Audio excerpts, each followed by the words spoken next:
Inazuma 11 Victory Road is officially set to release onto the Nintendo Switch, PlayStation devices, and mobile devices later this year, but there's been a lot of rumors specifically that it might end up officially getting pushed back into 2024.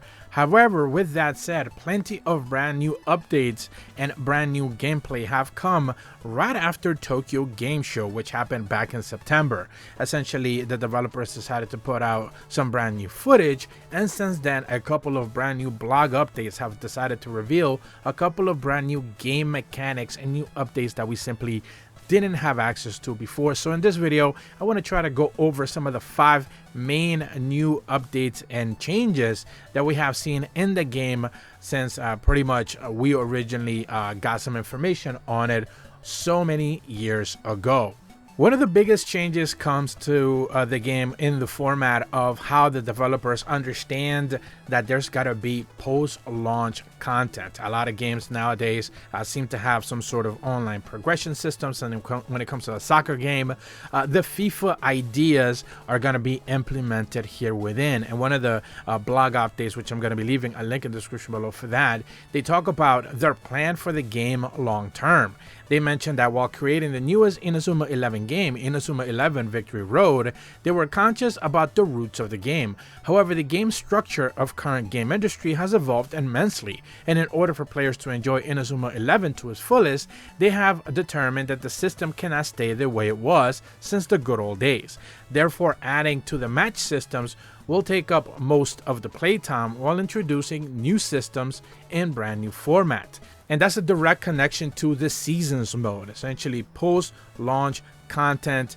They are talking about the Victory Road mode, where essentially you have full access and tournament operations or even seasonal players being added in post-launch content. They're going to do the same systems where like FIFA, for example, does with Ultimate Team. Not that it's going to be like microtransaction heavy or anything like that, but they're going to be adding new players that you're going to be able to level up, and essentially players are going to be added in with different traits that you can bring into the team. There's 2 separate modes that they talk about here. The victory mode is as they plan to introduce a new mode where players can not only fight against other players online, but also compete against players in a football frontier type championship. The developers believe that the dream is being realized in every single Inazuma 11 fan, as match rules are still being worked out, but everyone in the game will be able to take part of qualifying rounds where players will freely battle to garner points. The amount of points will determine whether a player moves on to the next round, and the top players will battle it out for a set amount of time. This is then the direct connection with the seasonal players and eternal players. Football Frontiers will be played in each one of the seasons. Each season will be having 2 to 3 separate months for you to be able to play throughout the entire event. Playing long hours offline and getting many great players will in fact not lead to tournament success, so grinding won't really affect your results. It's all about how well you actually play. Sure, enhancements will help, but it won't guarantee you victory. The team in Football Frontier must be made up of 6 seasonal players and 5 eternal players. Seasonal players are characters that are released during that very specific season. Remember, every 3 months, new players are introduced. For these characters, you must build them up from the ground up in every single season. On the other hand, eternal players are any one of the characters that were previously obtained as you build them up from other means. You can have up to 5 of these characters, so essentially every continuous season, you can have a roster up to 5 characters that you basically transfer over from season 1, season 2, season 3, whatever that may be, continually to whatever the subsequent season are. However, 6 of those 11 players on your team are gonna have to be from that brand new season. This makes it so you can only pick and choose some of those characters that are gonna be pseudo powered up. In order to win the Football Frontier, you must collect seasonal characters and combine them with the previously obtained characters to create a balanced team. And that's because seasonal players come and go. They are introduced as first-year students and will become second-year students in the next season. They will then become third-year students in the following season, and after that they graduate. In other words, seasonal players can be used for a maximum of 3 seasons. But it's not all completely lost after 3 seasons, as you're able to add that player from the past 3 seasons by putting him on your team as an eternal player. Seasonal players are not just random side characters. On extreme rare cases, famous players from the Kido and Fubuki will appear as seasonal players. You can then consider yourself very lucky to have those players on your team.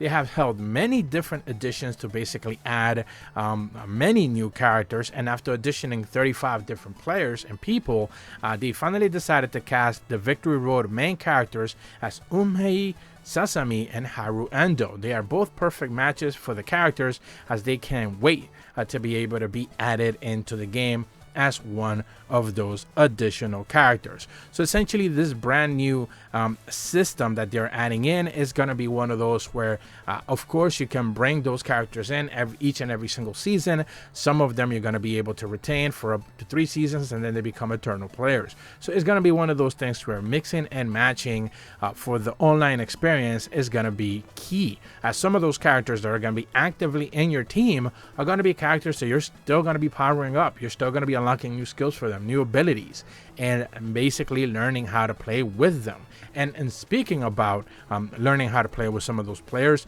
there's a couple of new additions that the game simply didn't have before. They're calling these new match systems. Some of them are called Focus, Zone, Scramble. They talk about the Tension Gauge and Plan V. When it comes to the Focus, they mentioned that instead of reducing the battle to the midfield, a simple game of choice, they have incorporated a mechanism that requires players to analyze situations involving various actions. They believe a game actions elements with the player's skills, data strength, and plenty of luck will be a very balanced system. So again, you cannot necessarily power up a character with one specific skill or basically focus on strength or anything along those lines.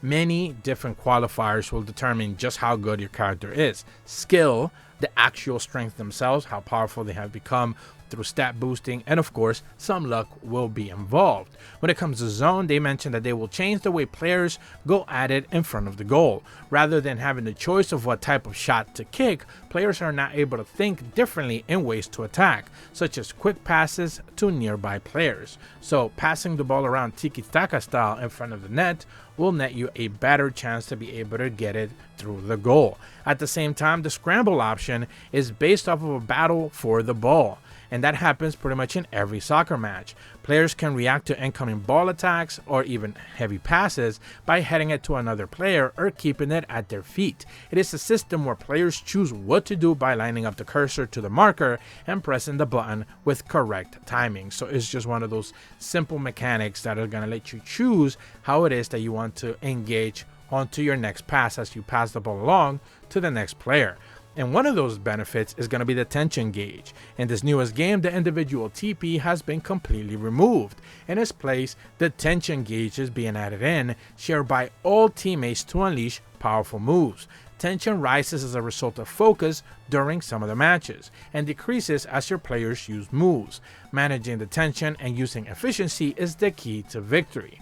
The new in-match systems can be seen in the trailer, which you already should have been able to see in the gameplay already. And the last thing that they talk about here is of course the long-term operation as for Plan V. In order to make the Victory Road something that players can enjoy for a long time, they are still devising even longer term plans as they continue to kind of like revise the idea and format it so players can have a pretty good time, like I mentioned before at the top of the video, in the tournament and season formats. So they're fully aware that they're not necessarily trying to create not necessarily a live service game by any means, but making sure that this game does live on longer than it probably would have if it was just a traditional soccer anime type game. Remember that they have done a lot of work since pretty much the game was originally revealed. I want to say maybe 4 or 5 years ago, maybe even longer at this point. And a lot of the new changes are pretty much so they can make sure that the game can live post-launch. One of the things that you have seen, and one of the traits you have seen in a lot of games releases as of recently, is that there's a little bit of an initial jump. A lot of people start to play a game, there's a little bit of buzz, but maybe a week later people start talking about it. It just kind of dies out. Sales dip out, and so many other players just jump the ship and jump into something else. And these type of online focused games, with of course some single player scenarios, kind of like ultimately end up getting forgotten. And that's what the developers are fully aware of, and this time around they are trying to do something about it. But that's about all the information that I have for you guys today regarding Level 5's latest Inazuma 11 Victory Road update, which is of course set to release onto the Nintendo Switch, PlayStation 4, PlayStation 5, and mobile devices, presumably next year, but of course, or later this year, sorry, but based on some of the rumors that we have seen, is most likely gonna end up getting delayed once again. If you're brand new to my channel, though, be sure to leave a like and subscribe, hit the bell to receive notifications when the videos go up, and as always, thank you so much for watching. See ya.